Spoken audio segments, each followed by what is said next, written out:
peça ao Senhor para que o reino dele venha. Quando Jesus nos ensinou a oração do Pai Nosso, na oração do Pai Nosso, ele nos ensinou a clamarmos que o teu reino venha. Então, ore, Senhor, que o teu reino venha, que o teu reino venha.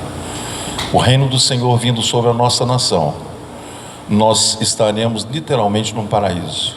Nosso país tem tudo, irmãos, para ser uma nação de primeiro mundo. E eu acredito piamente que nós estamos caminhando para isso.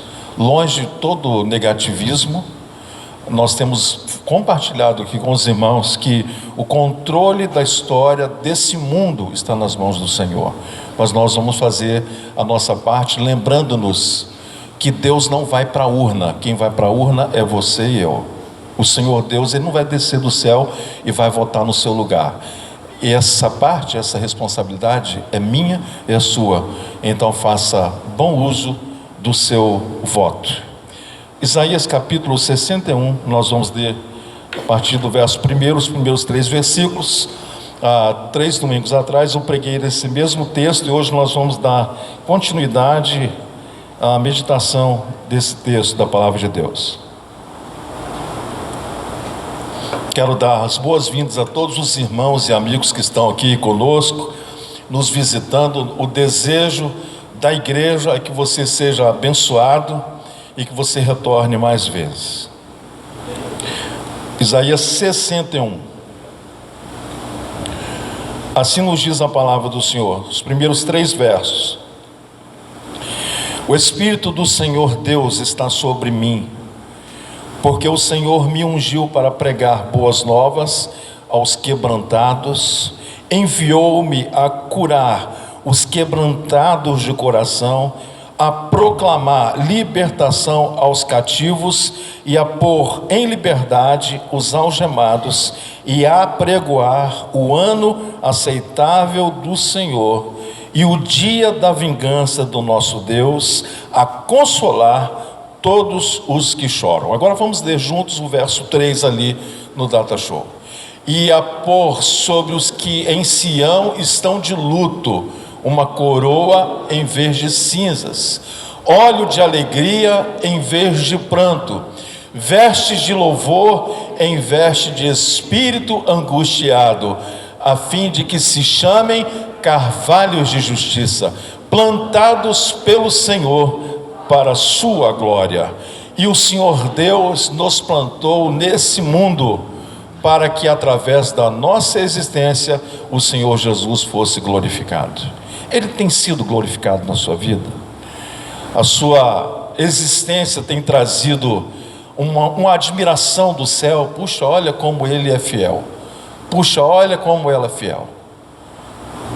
Você sabia que os anjos, eles vivem uma expectação a nosso respeito? Eles não podem interferir na nossa história, salvo se o Senhor não os enviar para nos livrar, para nos proteger, mas eles não podem interferir na nossa história. E eu acredito, irmãos, que quando reunimos aqui na adoração, nós nunca estamos sozinhos. Os anjos do Senhor estão conosco, e os anjos do Senhor adoram a Deus conosco, e simultaneamente eles acham lindo nós adorarmos. De igual maneira, nós ficaremos surpresos quando nós estivermos com eles no céu. Algumas pessoas nesse mundo que têm santificado a sua visão, o seu coração, o Senhor tem aberto não só a visão espiritual, mas a audição espiritual, e muitos têm visto anjos, muitos têm ouvido os coros angelicais cantando e louvando ao Senhor. Se você buscar a Deus em consagração e em fervente comunhão com o Espírito Santo, você poderá ter uma experiência dessa. Ele vai matar a sua sede, ele vai revelar-se a você. E quando nós reunimos num culto como esse, você pode ter dentro do culto uma experiência sobrenatural. Tudo depende do seu coração. Sabe aquele culto chato, que você começa a olhar no relógio, não vê a hora de acabar? Isso acaba no nosso meio quando você começa a alimentar a sua fome e a sua sede de Deus.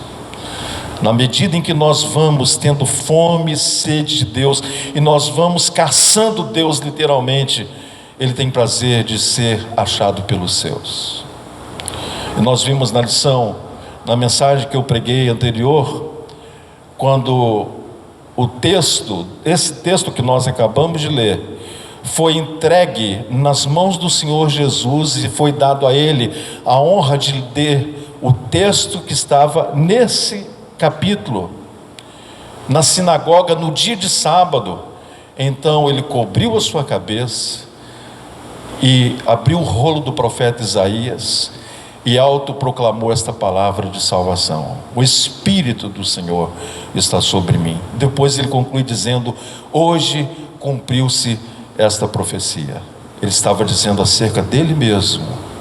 Mas eu quero falar hoje com os irmãos sobre o que acontece na nossa vida depois que Jesus entra.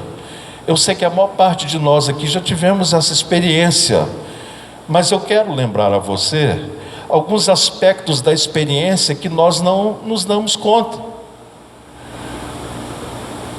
Nós precisamos valorizar essa experiência que causou em nós uma transformação, uma mudança de mente, uma mudança de sentimentos, uma mudança de valores, uma mudança da inclinação do nosso coração em detrimento à sua palavra. Então, em primeiro lugar, a palavra de Deus diz: aqui o Senhor veio. A palavra do Senhor diz que Ele veio pregar o Evangelho aos pobres, aos humildes e aos aflitos. Mas Ele não veio só pregar, Ele veio também curar física e espiritualmente os enfermos. Mais do que isso, Ele veio desfazer as obras de Satanás. Mais do que isso, Ele veio quebrar grilhões, Ele veio quebrar algemas, Ele veio cortar laços, Ele veio literalmente desfazer com o poder do pecado na vida do ser humano. Sabe por quê? O que o pecado faz conosco? O pecado, ele nos mantém prisioneiros. O pecado nos torna escravos. E ser escravo do pecado é ter certo sobre si uma condenação de morar no inferno. E o inferno o Senhor Deus não fez para nenhum de nós. Então, para isso o Senhor Jesus foi enviado, para pregar, para proclamar o ano aceitável do Senhor, como falamos na mensagem anterior, e também para que os cegos recebessem uma visão espiritual, um novo sentimento de que a vida pode ser melhor tendo o Senhor da vida à nossa frente. Primeira troca que o Senhor faz conosco quando Ele se apresenta a nós, porque é Deus que se revela a nós. Você pode achar que um dia você tinha muita fome, muita sede de Deus, e você procurou a Deus de muitas maneiras, e você acha que você encontrou Deus porque você merecia, e porque você achou que você estava bonzinho demais para que Deus se revelasse a você. Mas não é isso que a palavra de Deus diz. A palavra de Deus diz que Ele, o Senhor nosso Deus, é quem deu o primeiro passo. Ele é quem se revela, Ele é quem se deixa ver. Nada acontece na nossa vida por causa da nossa bondade, por causa das nossas boas obras. Temos aprendido aqui na escola bíblica que as nossas boas obras são como farrapos diante do Senhor. De nada vale as nossas boas obras. As nossas obras não nos levarão para o céu. Isso não é uma motivação para você deixar de fazer as boas obras. Pelo contrário, o filho, a filha de Deus, o normal na vida dele, dela, é que façam boas obras. Mas nós temos total consciência de que as nossas boas obras não nos levarão para o céu. Nós somos salvos pela graça. Pela graça. Então, quando a sua graça se manifestou a nós, então Ele nos fez alguns milagres logo nesse primeiro encontro. Ele fez uma troca. Você lembra quando os portugueses chegaram no país e descobriram e foram conquistando Existe uma moeda de troca. O povo aqui dava ouro e o português trazia espelhinho. Mas havia troca. O costume dos povos antigos diz que trocar presentes é algo educado daqueles que se querem bem. Deus é incomparável em desejar o seu bem. Então, quando nós paramos e ouvimos a sua terna voz, Ele faz trocas conosco. E a primeira troca que Ele faz está escrito no texto que Ele nos deu: no lugar das cinzas que havia sobre a nossa vida. Você já viu a pessoa quando está com a vida destruída? Você já viu um prédio em cinzas? Prédio pegando fogo? De vez por outra a gente vê aí alguns edifícios pegando fogo, casas. Você vê pessoas desesperadas que perderam tudo no incêndio. Aí você vai ouvir a queixa, a dor, o lamento daquelas pessoas. Muitas delas, entre soluços, quando conseguem dizer alguma coisa, dizem: só me restou cinzas. Só cinzas. É curioso o costume daqueles que preferem ser cremados do que sepultados. Mas quando aquele que perdeu o seu ente querido vê num depósito, numa caixinha, aquela pessoa que um dia foi eu e você, como eu e você, agora transformado em cinzas, por mais carinhoso que seja o lembrete da saudade que se manifesta em se ter um objeto como esse, é cinzas. E a vida de muita gente tem sido uma vida de cinzas. A própria cor cinza é esquisita. Eu estou aqui hoje, estou vendo os irmãos estão muito coloridos, temos todas as cores aqui. É bonito ver a igreja colorida. É bonito você entrar no jardim e ver um jardim florido com multicores. Deus colocou esse gosto em nós para admirarmos as cores. O céu deve ser um lugar muito colorido. Então, quando o Senhor vem, Ele tira as cinzas da nossa existência e coloca na nossa vida cores, sabores, sentimentos que nos reportarão a esperança. Então Ele pega e diz: me dá suas cinzas, me dá esse caco que se tornou a sua vida, me dá e você vai ver o que eu vou fazer. Você entrou hoje aqui, sua vida está em cinzas, você está experimentando cacos, parece que não tem mais nada aí que preste. Coloca isso que não presta hoje na mão de Jesus, diz: Senhor, só isso que eu tenho, mas eu tenho algo que eu sei que o Senhor se interessa, eu tenho o meu coração, toma o meu coração. Está escrito na tua palavra: filho meu, dá-me o teu coração, então toma o meu coração. E a pôr sobre os que em Sião estão de luto uma coroa. Deus quer te dar uma coroa, e não é só a coroa da vida, existem outras coroas que pertencerão aos santos na eternidade, as coroas que são os galardões. A Bíblia está recheada de referências que nos falam sobre isso. A nossa experiência com Deus, ela começa aqui, mas ela não termina aqui. Ele vai nos dar eras na eternidade para que nós possamos experimentá-lo. Não será apenas uma eternidade, serão eras na eternidade. A palavra diz isso, porque de eternidade a eternidade tu és Deus, e Deus é o Pai da eternidade. Deus está acima do tempo e do espaço. Ele é o Pai da eternidade. E o Pai da eternidade, Ele quer que nós estejamos com Ele nas eras da eternidade. Quanta coisa nós iremos aprender com nosso Pai, quanta coisa nós vamos poder experimentar do nosso grande e eterno Deus. A ordenar acerca dos tristes de Sião, que se lhes dê ornamento no lugar da cinza. Quando se fala em cinzas, pensa-se em algo que foi consumido pelo fogo, ou pensa-se em algo que é o resto. aquilo que sobrou. E se tem algo que precisa ser quebrado em nossas vidas hoje, é todo tipo de arrogância e soberba. Arrogantes e soberbos são aquelas pessoas que batem no peito e dizem: eu me basto, eu não preciso de Deus. A gente tem visto gente arrogante por aí, gente que é arrogante, que diz: esse aí nem Deus destrói, esse aí nem Deus derruba, nós somos mais famosos do que Jesus Cristo. Você conhece as expressões daqueles que quiseram se comparar ao incomparável, como eles terminaram.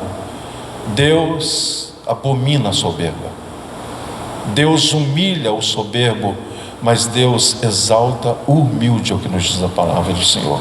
Então ele diz: você está vestido de cinza, eu quero te dar vestes novas, eu quero equipar você para você morar comigo no lugar onde aquilo que os olhos não viram, onde os ouvidos jamais ouviram, e as coisas que jamais entrou no seu coração, é o lugar que eu preparei, que você nem imagina o que é, mas você não pode entrar vestido assim.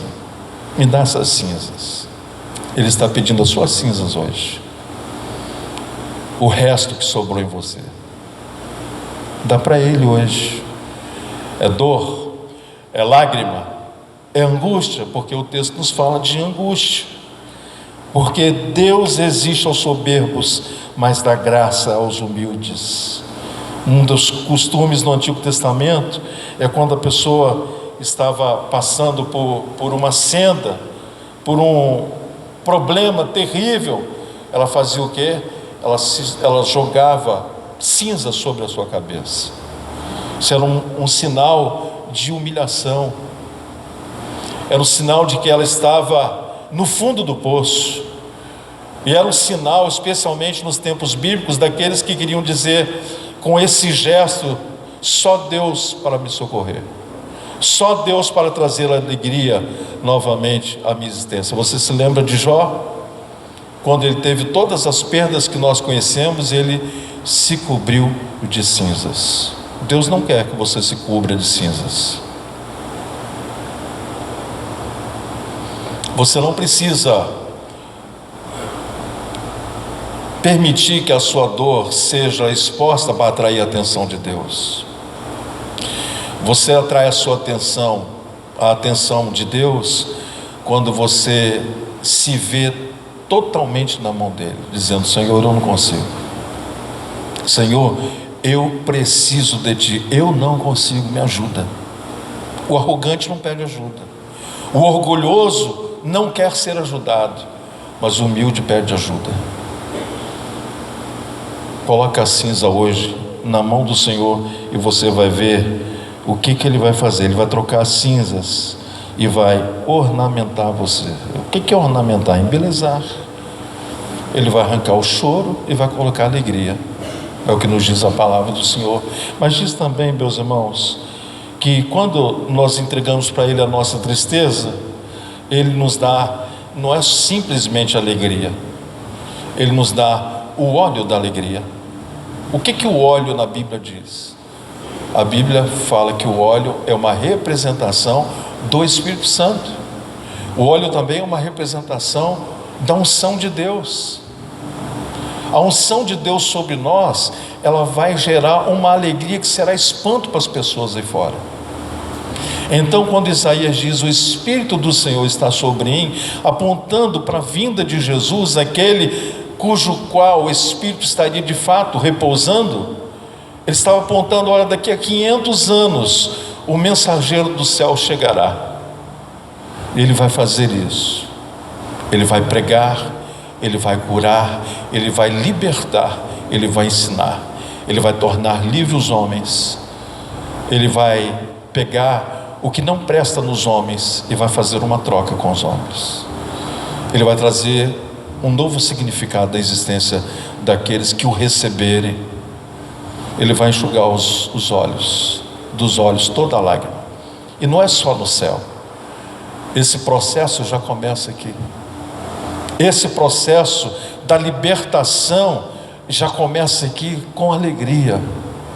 A sua vida Você tem chorado mais ou tem se alegrado mais? Quero ler aqui um texto com você que fala justamente sobre isso. João 16, versículo 20. Diz assim: verdade, verdade vos digo que chorareis e vos lamentareis enquanto o mundo se alegra. Vós ficareis tristes, mas a vossa tristeza se converterá em alegria. A vossa tristeza se converterá em alegria. Existe uma diferença na vida do justo e na vida do ímpio. 2 Coríntios 7,10 diz assim: a tristeza, segundo Deus, opera arrependimento para a salvação, o qual não traz pesar, mas a tristeza do mundo opera a morte. O crente, quando peca, o coração dele fica pesado. O crente, quando está andando no erro, se ele de fato pertence a Jesus e tem o Espírito, ele fica entristecido, porque não é ele, é o Espírito Santo dentro dele. E o texto que nós estamos lendo aqui, dizendo que quando isso acontece na vida daquele que serve a Jesus, ele diz: olha, porque a tristeza para o arrependimento, a tristeza segundo Deus opera arrependimento para a salvação. Nós temos estudado aqui sobre os aspectos da salvação. Nós temos a salvação do nosso espírito, que já foi resolvido isso. Nós temos o aspecto da salvação da nossa alma, do nosso mundo mental, que nós chamamos de santificação, que está se dando inclusive agora, hoje, que Deus santificando você, salvando você da sua maneira vã e vil de pensar. A tristeza, segundo Deus, opera para a salvação. Mas quando a tristeza é fora, segundo o padrão de Deus, levará o indivíduo à morte eterna. Então o Senhor diz assim: eu quero enxugar sua lágrima, mas eu não vou fazer isso se você não fizer a sua parte. Me dá o caco que restou da sua vida. Me dá essas lágrimas aí, se você acreditar, você vai ver como é que eu vou vestir você. Você vai ver como a sua vida vai ter um novo sentido e um novo significado. Demos a Ele o nosso espírito angustiado e Ele nos veste de louvor. Você viu uma coisa, irmãos? Quando a gente lê a história de Paulo e Silas na prisão, depois de terem sido brutalmente espancados, a Bíblia diz que perto da meia-noite, Paulo e Silas estavam na prisão, chorando muito, lamentando: olha esse miserável desse carcereiro, a gente vai matar ele na hora que sair daqui. Foi isso que eles estavam fazendo? O que eles estavam fazendo? Eles estavam louvando a Deus na prisão, depois de terem sido açoitados brutalmente por causa do nome de Jesus. Como é que você louva chorando? É difícil, não é? Eu vou falar uma coisa, irmãos. Antes de Deus me chamar para ser um pastor, Ele me chamou para ser um adorador.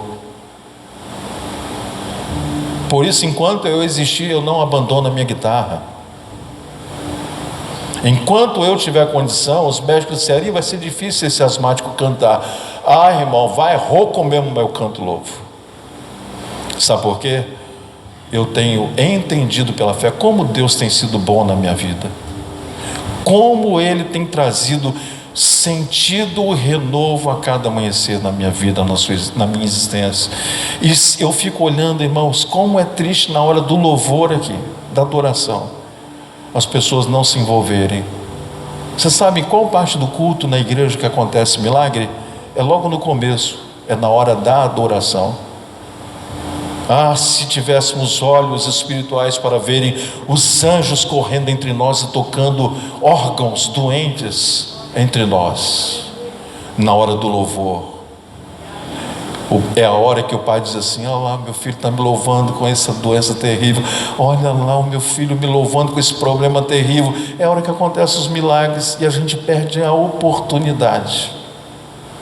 A gente fica esperando o anjo descer no lago e fazer um movimento nas águas, e esperando alguém para nos jogar dentro do lago em movimento. Sabe qual é a água que se move para o milagre na nossa vida? É na hora do louvor, na hora da adoração. Então, na próxima oportunidade que você tiver, deixa quem está do seu lado para lá e entregue-se à adoração. E você poderá ser o próximo a dar um testemunho aqui de cura, de libertação e de problemas solucionados.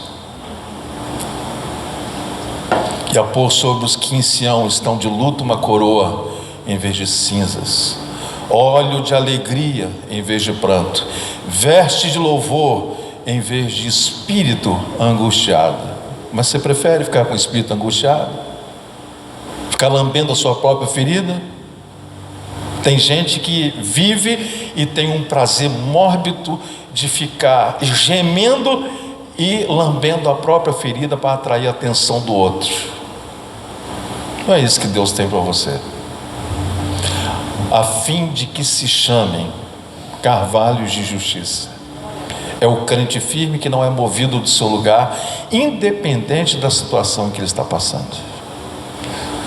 Então eu quero novamente fazer a leitura desse versículo 3, para depois cearmos juntos. Vamos ler juntos lá?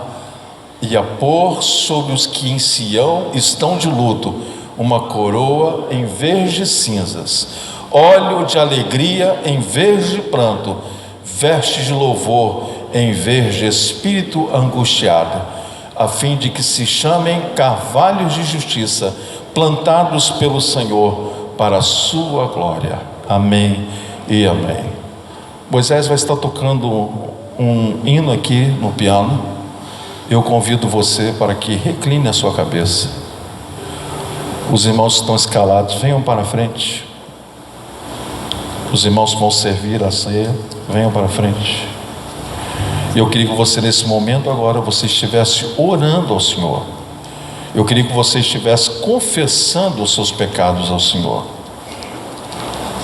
Nós não devemos participar da ceia do Senhor de maneira indigna. Então feche os teus olhos agora, não perca essa oportunidade de renovar a sua aliança com o Senhor,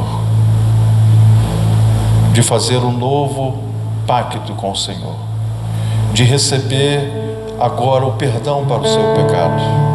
Não perca essa oportunidade.